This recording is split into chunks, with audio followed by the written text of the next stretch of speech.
Hi, my name is Magdalena Zielińska and I work for EXARC.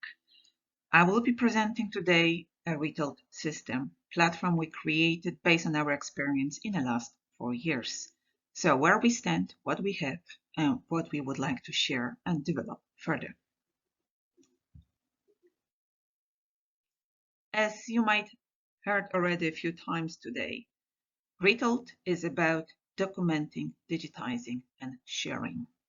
Sharing the stories of tools or installation used by the craftsperson in a craft activity in or around the building in a museum. And it's quite simple. We have tools and installations. We have crafters. We have craft activities. We have buildings and museums. And they are all connected with each other.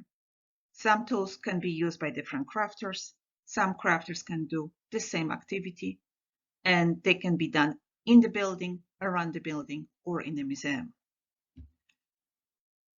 But what we want to document is the story of a specific craft activity done by a crafter with a specific tools, installations, in a location like a museum, on a specific date. To document that craft activity, we collect different information, not only about the tools and installation, but also extra information on the crafter. How did he learn this craft? How long is he working with this craft? Also the material used, and also about the documenter, because his role is also quite important in telling the story. At the same time, we are taking a lot of pictures, we are filming the craft activity, and we are writing notes on the process, reflection, and the outcome. The way we design the crafts right now are done in such a way that we combine all different crafts in one form. Doesn't matter if it's a traditional craft, historical, archaeological. We also decided to take out some information out of the craft form because those items will be coming back more often. I'm talking about documenter, I'm talking about the craft person, the tool, and installations. All four can and will be used maybe by different crafters, or documenter might be documenting more craft activities. So the form which is left is divided in several parts. When we introduce the craft, we introduce crafter and his connection with this craft. We introduce the documenter, materials, process, reflection on the process, and the finished outcome or product. Might not always we have a product, but still there is an option to add one. And while you are documenting the craft, you'll be making a video based on a script prepared by our team. This video will be added later to your craft activity. The items you added before, like crafter, documenter, tools, and installation, you will see in your craft activity forms where you can select the items added before. And then when you add everything, you will get a page with the summary, the video, the crafter, documenter, tools, installations, reflections, process, and the products. In short, summary, information about the crafter, video, and then when we do have all submitted, we can create stories based on the information. With artificial intelligence, you can do quite a lot. For example, a story for 5 years old or for the 65 years old, all based on that one simple URL.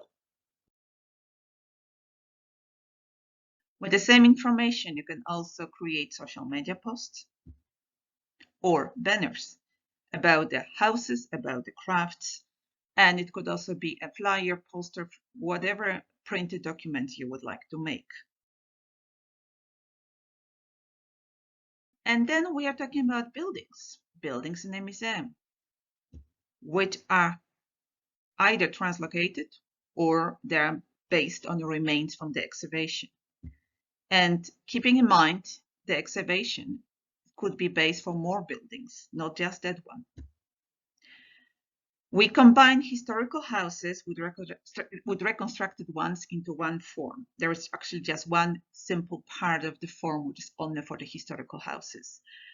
So the form is divided in different parts: about the summary, about the documenter, again, about the original building, which could be your house in the village somewhere before translocation, or the excavation and the information you have about the original house. And then about the building in the museum, how it was built, why it was built, why was it important to move it or to build it. The first part, obviously, you will need to go into your archive and get a lot of information there, find the information about the original house, find information about the excavations.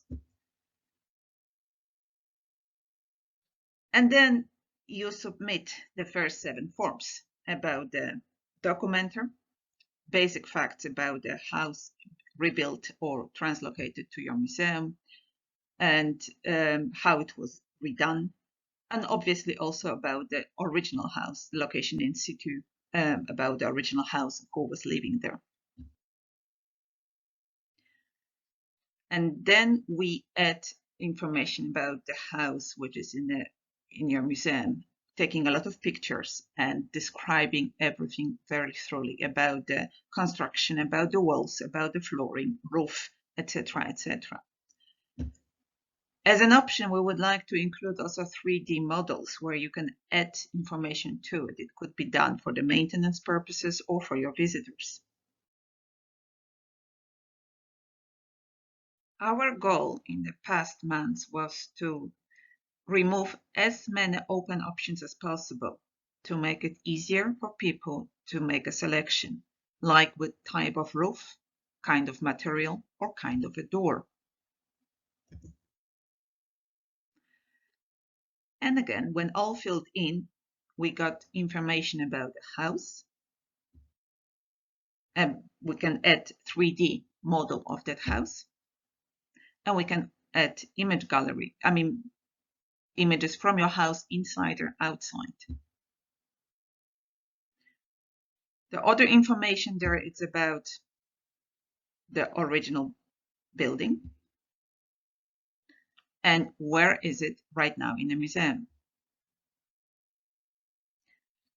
And then we have the very complicated form number 8 with all the information about the construction, about the walls, about the floors, about the roofs,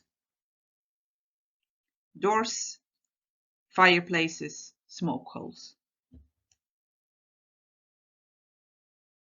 And when all available, you can do a lot of things with it.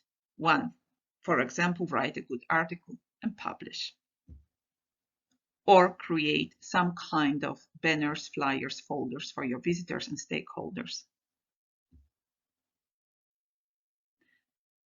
What we would like to add later is indeed also a walkthrough for the visitors. So when we have a 3D model, we can actually add extra information, videos, explanation on different aspects of the house. So our visitors online, and not only, can read more about the house. And again, with the artificial intelligence, we can create all the stories we would like.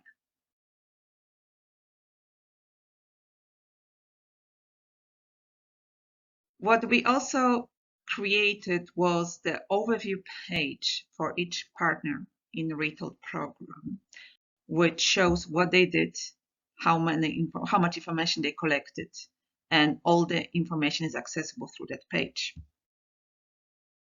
We have 3 RETOLD partners.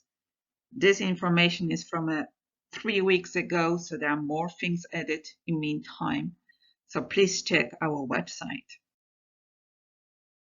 And there are many more museums in the world like the partners in RETOLD. So we would like to involve other museums, and we would like to cooperate with you. please check our website. Thank you.